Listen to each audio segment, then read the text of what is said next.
Bienvenue dans les récits extraordinaires de Pierre Bellemare. Un podcast issu des archives d'Europe 1.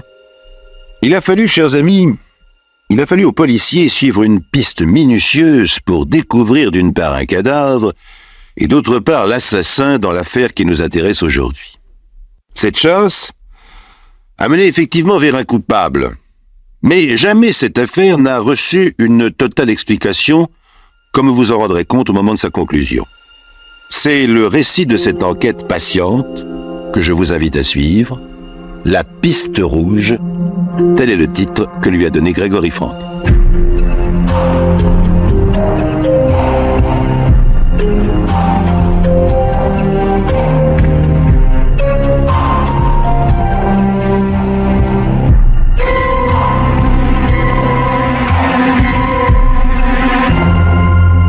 Eh ben, en voilà encore un qui a dû faire honneur au champagne cette nuit.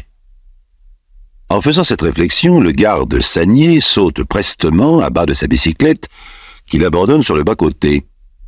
En effectuant sa tournée matinale, ce jeudi 17 décembre 1931, il vient de découvrir un spectacle alarmant dans l'allée des 4 carrefours en plein bois de Vincennes.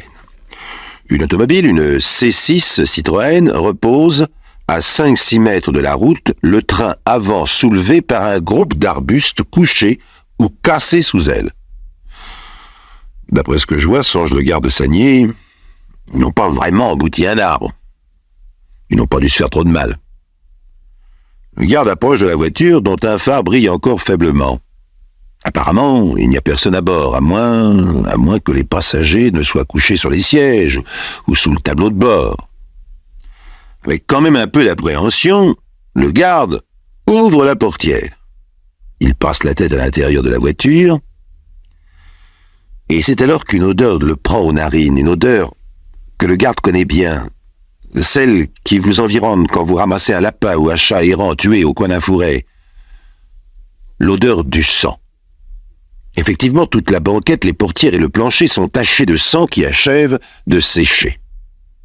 Eh bien, ils ont dû quand même se faire plus de mal que je ne le pensais, murmure le garde. Quelqu'un a dû pour le moins se cogner la tête contre le pare-brise. Monsieur Sagnier regarde bien entre les sièges, sous le volant. Personne. Le ou les occupants de la voiture auront dû retrouver leur conscience, s'extraire du véhicule accidenté et regagner, ou au moins essayer de regagner la capitale par leurs propres moyens. Il faut dire qu'il ne passe pas grand monde la nuit par cet endroit et qu'en restant sur place, on ne pouvait pas espérer de secours avant que le jour ne se lève. Par acquis de conscience, le garde Sagnier explore un peu les alentours au cas où le conducteur et les éventuels passagers auraient senti leur force les abandonner. Les recherches s'avèrent négatives.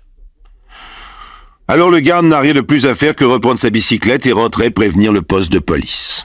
Le car est bientôt sur place pour une constatation de routine avec quelques agents, mais aussi un inspecteur. Or, ce qui l'inquiète, l'inspecteur, c'est quand même tout ce sang dans le véhicule.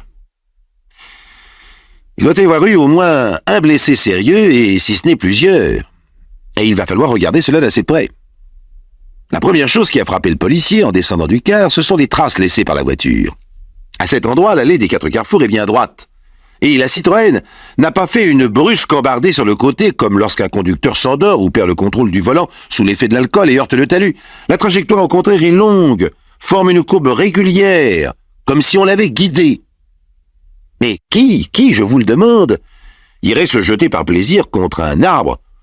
Quoique ce n'est pas contre un arbre qu'elle s'est cognée, mais contre une futée d'arbrisseaux. Néanmoins, la voiture est sérieusement endommagée, pare-chocs brisés, phare tordu, cassé, à l'exception d'un seul qui finit d'épuiser les batteries. Que révèle l'intérieur? Les banquettes sont tachées, mais aussi les portières. Cela va jusque sur le marchepied, côté passager à l'avant. Mais cela est également logique dans le cas où une personne blessée par accident sort de la voiture. Par contre, le terrain autour ne comporte aucune tache de sang. Mais là non plus, rien de certain, nous sommes en décembre, en plein bois. L'humidité de la nuit a pu dissoudre les taches et les entraîner à l'intérieur du sol. Autre détail, l'un des strapontins fixés au dos du siège avant manque. Mais est-ce bien suspect? On a bien le droit d'enlever un strapontin dans sa voiture. Ah, par contre, là, une petite chose pas très régulière. La plaque sur laquelle doit figurer le nom du propriétaire ainsi que son adresse, cette plaque a été dévissée. Outre cela, que peut-on relever? L'immatriculation de la voiture, c'est le numéro 7197 RE3. Et puis, il y a également divers morceaux de chiffon sans importance, comme il entraîne dans toutes les voitures. Les policiers retournent à leur commissariat, l'inspecteur fait son rapport, et un stagiaire est chargé de retrouver le propriétaire de la 7197 RE3 et de faire le nécessaire auprès de lui. La routine, en somme. La routine pour l'inspecteur qui appelle l'employé du registre de la préfecture. La routine pour l'employé du registre qui sort instantanément la fiche correspondante. Et la surprise, par contre, pour le propriétaire de la 7197 RE3. Écoutez, cessez donc cette farce stupide. Et puis dites-moi qui vous êtes. Mais je vous le répète, monsieur, je suis inspecteur de police. Je vous téléphone parce que votre voiture est accidentée dans le bois de Vincennes. Écoutez, je vous dis que ça ne prend pas. Ah, vous auriez pu choisir un canulaire un peu plus solide. Je sais parfaitement que ma voiture n'est pas en morceaux dans le bois de Vincennes, puisque pendant que je vous parle, je la vois là, juste sous ma fenêtre. Et il ne mentait pas. Il la voyait vraiment, sa voiture, le brave homme. Du coup, surprise aussi pour l'inspecteur à qui on transmet la nouvelle et qui se rend prestement au fichier de la préfecture dans lequel il plonge gaillardement sur les fiches de toutes les automobiles C6 Citroën. Entre-temps, la nouvelle du faux numéro d'immatriculation de la voiture accidentée a rendu celle-ci beaucoup plus intéressante et digne d'être examinée, mais cette fois avec beaucoup plus de soin. Entre les coussins des sièges et sous les banquettes, on trouve des objets, ou plutôt des fragments d'objets que l'on recueille avec perplexité. Un morceau de tissu noir, une doublure de veston, un élastique de cravate. Ces débris de vêtements semblent avoir été découpés avec des ciseaux ou un rasoir. Ils portent également des traces de sang. Et puis, il y a surtout une couverture dans laquelle est enroulée une trousse contenant un minuscule matériel tout à fait spécialisé, destiné à court-circuiter les contacts électriques, à ouvrir les cadenas, à maquiller les plaques d'immatriculation. En somme, un matériel complet de professionnels de la carambouille, le vol de voiture. Justement, l'inspecteur revient du fichier. Le numéro a bien été truqué. L'auto accidentée était le véhicule 797 RF3. Numéro très facile à transformer en 7197 RE3. Sous son numéro exact, cette C6 est bien celle d'un certain monsieur Gaulier. Cette fois, ce propriétaire-là ne croit pas du tout à une farce. Son véhicule lui a bien été dérobé 3 jours plus tôt, boulevard Malesherbes. Grâce à son témoignage, il est établi que le voleur a dû parcourir 400 km. Mais pourquoi faire? Une tournée en province avec sa petite amie? Un cambriolage? Non. Par extraordinaire, il n'y a pas eu de hold-up depuis le début de la semaine. Alors, s'agit-il d'une virée entre copains qui se termine dans le décor la nuit au bois de Vincennes, après avoir un peu trop forcé sur le champagne? Dans ce cas, même s'il y a un blessé qui saigne abondamment, il est explicable que les occupants ne se soient pas attardés auprès du véhicule. Ou bien, s'agit-il de quelque chose de plus grave? Déjà, l'automobile du bois de Vincennes suscite l'intérêt des policiers de la préfecture, et c'est grâce à cela que l'enquête va pouvoir démarrer. En effet, d'autres trouvailles vont avoir lieu ce même jeudi matin, 17 décembre.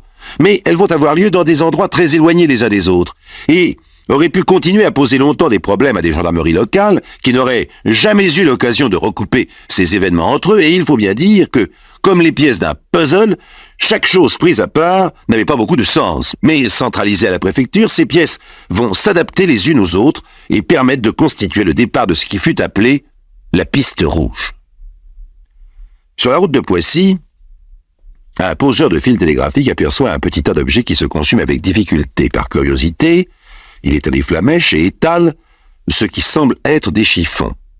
En fait, il s'agit d'un complet bleu à moitié calciné, d'une chemise blanche, d'un caleçon, d'une cravate à raies blanches et rouges assez voyantes. Le tout a été découpé en plusieurs morceaux, comme au ciseau ou au rasoir. Sur les vêtements, un bidon d'essence a été rapidement abandonné. Le poseur de fil télégraphique n'aurait pas songé une seule seconde à signaler cette trouvaille à la gendarmerie si, en rejoignant la route, il n'avait aperçu de grosses taches de sang, comme si les vêtements en étaient gorgés et avaient laissé cette trace pendant le transport vers le champ. Les gendarmes n'ont aucun mal à suivre cette piste rouge bien visible sur le bitume. À quelques centaines de mètres, ils trouvent un pardessus, un mouchoir, une chaussette de fil noir et sa jartelle, ainsi qu'un deuxième bidon d'essence vide. La piste rouge repart encore sur quelques dizaines de mètres pour mener cette fois à une chaussure abandonnée au bord de la route. À la même heure exactement, à Magny-en-Vexin, non loin de Mantes, un représentant de commerce trouve sur son chemin un strapontin d'auto recouvert de velours et lui aussi trempé de sang. C'est le strapontin qui manque dans la voiture accidentée du bois de Vincennes. Là aussi, il faut un hasard extraordinaire pour que le représentant prenne la peine de ramasser ce strapontin pour le porter aux gendarmes, puis pour que l'information passe en quelques heures des gendarmes de Mantes aux policiers de la préfecture de Paris. Parallèlement, plusieurs groupes d'inspecteurs se rendent sur les routes jalonnées par ces indices et interrogent, sans perdre un instant, tous les riverains des abords de la piste rouge. Les premières flammes montant du teint d'habits consumés ont été aperçues mercredi soir à 20h30. On peut donc supposer que le crime, car c'est maintenant presque une certitude, que le crime a été commis aux alentours de 20h et que si l'assassin a mis une telle hâte maladroite à se débarrasser des objets tachés puis de la voiture, c'est qu'il était inquiet. Pourquoi inquiet ? Parce qu'il a pu être vu commettant son geste ou bien juste avant ou bien juste après. Existe-t-il donc des témoins du meurtre ? Oh, il pouvait avoir 25 ans environ, taille moyenne, rasé de très près, un beau costume mais pas très bon genre, si vous voyez ce que je veux dire. C'est Monsieur Lalanne qui parle. Monsieur Lalanne habite Triel. Il est gérant des docks de l'Union commerciale place de la Mairie. Il se souvient très bien de cet automobiliste qui lui a acheté mercredi soir 2 bidons d'essence. Il était tellement pressé qu'il a même déchiré en deux un billet de 50 francs en le retirant de son portefeuille. Il venait de Mantes. Madame San, elle, habite Garches.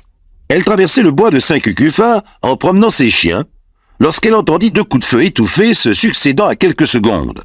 Les chiens se précipitèrent et Madame San découvrit derrière un groupe d'arbres une voiture, une Citroën à l'arrêt. Le conducteur, surpris, ne réagit pas immédiatement et la dame eut tout le temps de le dévisager. 25 ans, cheveux noirs et lisses, visage fin et imberbe. Un autre homme était près de lui, appuyé sur son épaule, le visage incliné vers le tableau de bord. Revenu de sa surprise, le conducteur mit le contact et démarra très vite, mais Madame San, pressentant quelque chose d'anormal, releva le numéro de la voiture et l'inscrivit sur un papier. 71 97 RE 3. Le numéro truqué. Ah, c'est vraiment une enquête d'une extraordinaire rapidité. La découverte de l'auto accidentée date du matin et à peine au milieu de la journée, nous sommes déjà en possession de tous ces éléments importants. Ajoutez à cela le témoignage de M. Brun, garagiste à Nanterre, qui s'est vu remettre en paiement dans la nuit de mercredi à jeudi un billet de 1000 francs taché de sang. J'espère au moins que vous n'avez pas fait un mauvais coup, demanda-t-il inquiet à son client. Vous en faites pas, s'il n'y a que moi pour commettre des crimes, il n'y en aura pas souvent, a répondu l'automobiliste en riant. Oui. Après quelques heures seulement, les policiers sont déjà bien avancés sur la piste rouge. Mais la question essentielle reste posée. Qui est la victime et qui est l'assassin ?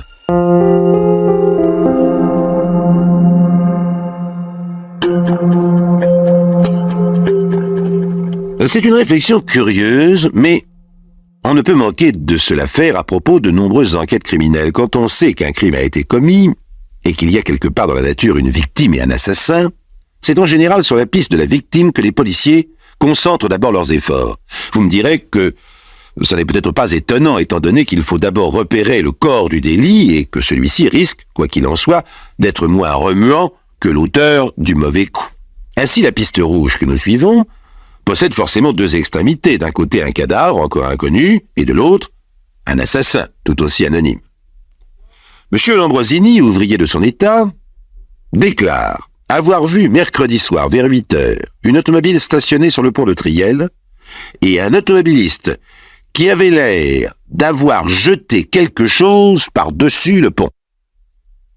L'examen révèle rapidement que la piste rouge aboutit effectivement là en ce qui concerne la victime. Le parapet porte côté rivière quelques taches de sang, dernière trace laissée en ce bas monde par quelqu'un qui ensuite a fait un grand trou dans l'eau noire et doit être en train de voguer maintenant vers une destination inconnue. Déception pour les policiers, d'ici que l'on repêche le corps, il risque de couler encore beaucoup d'eau sous le pont de Triel. Quant à l'autre extrémité de la piste rouge, côté assassin, elle s'arrête aussi brutalement à la voiture du bois de Vincennes. Mais voici le petit détail, style Sherlock Holmes, qui va faire repartir l'enquête perpendiculairement à la piste, si j'ose dire. Un bouton de culotte. Non, non, chers amis, je ne plaisante pas.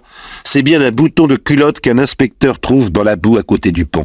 Une fois nettoyé, ce bouton de culotte porte un nom, celui d'un tailleur chic de la rue de la Pépinière. Et ceci rappelle soudain aux policiers qu'il reste à tirer parti, si c'est possible, des objets qui jalonnaient la piste rouge, soit en se consumant au bord de la route, soit oubliés au fond de la voiture. Voici donc le commissaire tendant au tailleur chic un bouton de culotte chic en corne.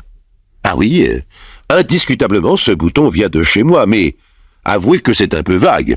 Et cela, cher monsieur, est-ce que cela vous évoque plus précisément l'un de vos clients? Fait le commissaire en sortant d'une boîte un morceau de tissu brûlé. Ah oui.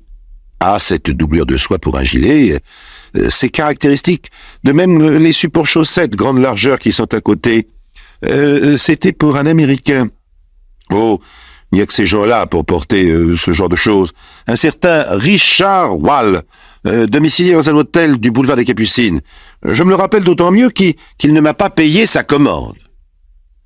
La chaussure retrouvée au bord de la route mène chez un grand bottier parisien spécialiste du sur-mesure. Lui aussi, se rappelle bien, l'Américain Richard Wall, et lui aussi court toujours après sa facture. Richard Wall. Ah, cette fois, les policiers sont en terrain connu. Voici moins d'un an, il fut la vedette d'un procès retentissant. Il avait porté plainte contre son meilleur ami et sa propre maîtresse, qui étaient partis ensemble, en lui dérobant soi-disant une somme de 20 000 $, dont on ne put d'ailleurs jamais prouver l'existence préalable. Grâce à ce subterfuge, il avait réussi à mettre toutes les polices de France sur la trace des fuyards et a fait retrouver plus efficacement que par un détective privé la dame de son cœur. L'Américain Richard Wall n'était d'ailleurs pas non plus un inconnu pour la police, mais cette fois non pas en tant que victime d'une indélicatesse, mais comme l'auteur de quelques autres. Richard Wall avait fait une entrée remarquée en 1929 parmi les habitués des boîtes de nuit, des bars et des cercles de jeux de Montmartre. Il dépensait beaucoup et se disait fils de milliardaire américain. En fait, il ne fallut pas fouiller beaucoup dans son passé pour déterminer que cet argent facilement sorti de sa poche y était entré tout aussi facilement, alors qu'à l'âge de 29 ans, il se livrait aux États-Unis, en pleine période de prohibition, à un trafic d'alcool de grande envergure. Pourchassé par les incorruptibles, il s'était réfugié un moment auprès du tristement célèbre Al Capone, dont il fut garde du corps.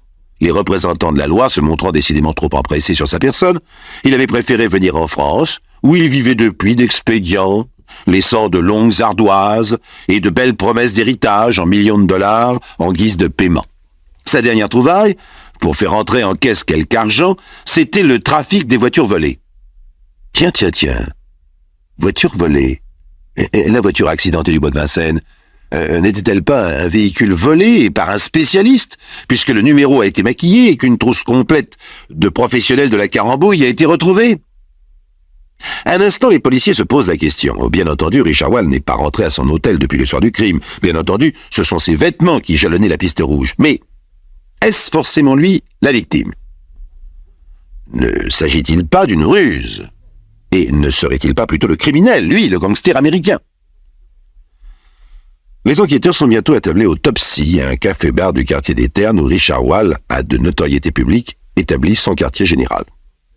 En face d'eux, les compagnons du gangster, du moins ses compagnons des derniers temps.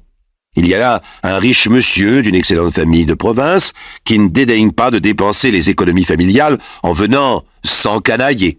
Et aussi le meilleur ami, mais oui, vous savez, celui qui s'était enfui avec la maîtresse du gangster et qui avait fait l'objet de la plainte pour vol. Eh bien, depuis le procès, Richard Wall et lui sont redevenus très copains.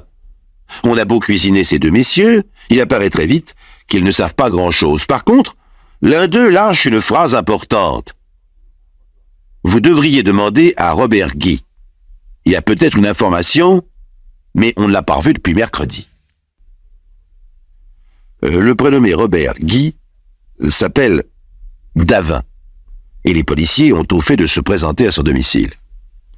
En contemplant le superbe jardin qui s'étend derrière la grille autour de cet hôtel particulier de Neuilly, le commissaire se remémore ce qu'il sait de Guy Davin. Fils d'un riche garagiste, il a été très jeune attiré par le milieu, un de ces jeunes gens qui semblent avoir le démon dans la peau et qui n'ont même pas l'excuse de la pauvreté. Sa famille le maria à une dame russe fortunée dont il dépensait l'argent en 1000 extravagances. Pendant un temps, par exemple, il eut dans son jardin un orang-outan adulte, 2 ours et un lion dont il s'occupa avec passion quelques semaines pour les abandonner ensuite sans soin.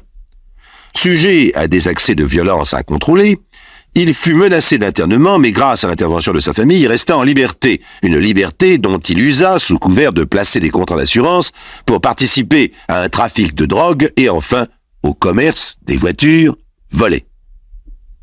Monsieur Guidavin, lui-même, c'est un grand jeune homme aux cheveux bruns, au visage lisse comme celui d'une fille, qui ouvre maintenant la grille aux policiers. Nous pensons avoir identifié la victime d'un crime. C'est monsieur Richard Wall. Vous êtes son ami, n'est-ce pas? Nous aimerions votre témoignage. Volontiers, mais permettez-moi de me changer, répond Davin en désignant la tenue de cheval qu'il porte. Le policier le suit dans son appartement et le voit ouvrir son armoire. À cette seconde, c'en est déjà pratiquement fait de Guy Davin. Sur un rayonnage, le policier vient d'apercevoir une chemise et un pantalon de costume qui correspondent exactement aux détails donnés par certains témoins sur la tenue de l'assassin en automobile et à certains morceaux de vêtements à moitié consumés trouvés sur le bord de la route à Triel au départ de la piste rouge. Moi? Je ne suis même pas un bon témoin. Je connaissais à peine Richard Wall. C'est la première réponse que fait Guy Davin quand il s'aperçoit que son interrogatoire est en fait celui d'un suspect. Je ne suis même pas un bon témoin. Alors le commissaire tente un truc du métier, tellement naïf, penserait-on, qu'il n'a aucune chance de marcher. Il exhibe brutalement, d'en dessous de son bureau, un petit paquet de chiffons à moitié calcinés. Or, ces débris, qui n'auraient aucun sens pour un innocent, déclenchent contre toute attente l'effondrement de Davin.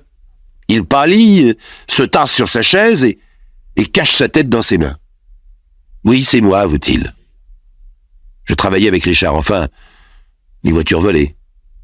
Mercredi matin, il m'a chargé d'aller changer pour lui 300 $. Je suis allé à la banque et j'ai touché un peu plus de 7600 francs.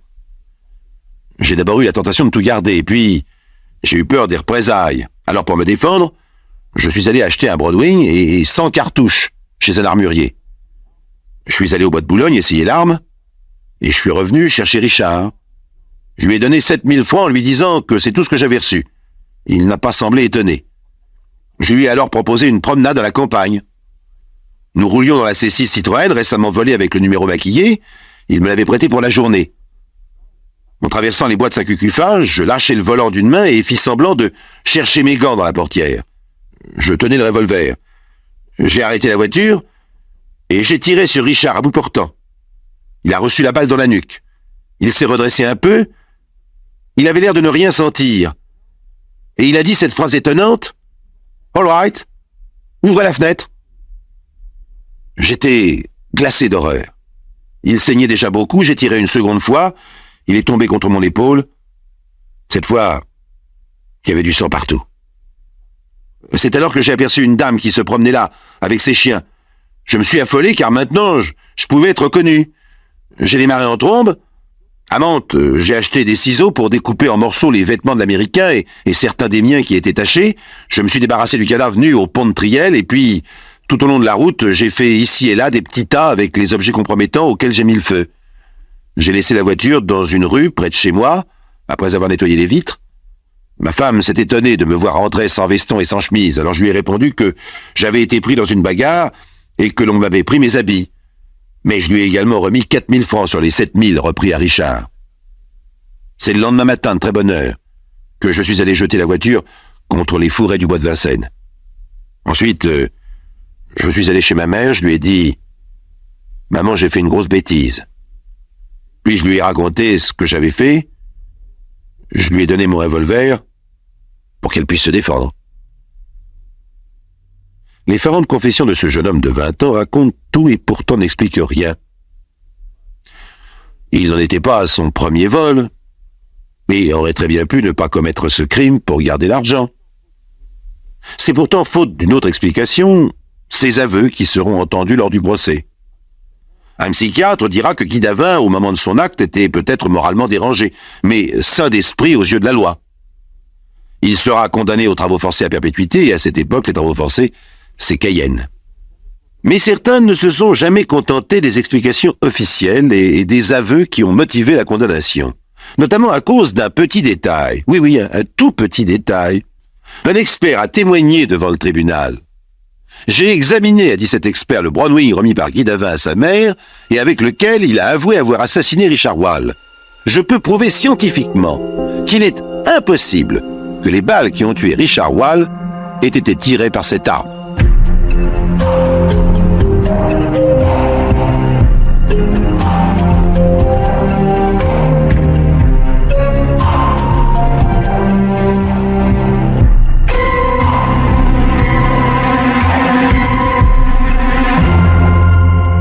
Vous venez d'écouter Les récits extraordinaires de Pierre Bellemare, un podcast issu des archives d'Europe 1 et produit par Europe 1 Studio. Réalisation et composition musicale, Julien Tarot. Production, Sébastien Guyot. Patrimoine sonore, Sylvain Denis, Laetitia Casanova, Antoine Reclus. Remerciements à Roselyne Bellemare. Les récits extraordinaires sont disponibles sur le site et l'appli Europe 1.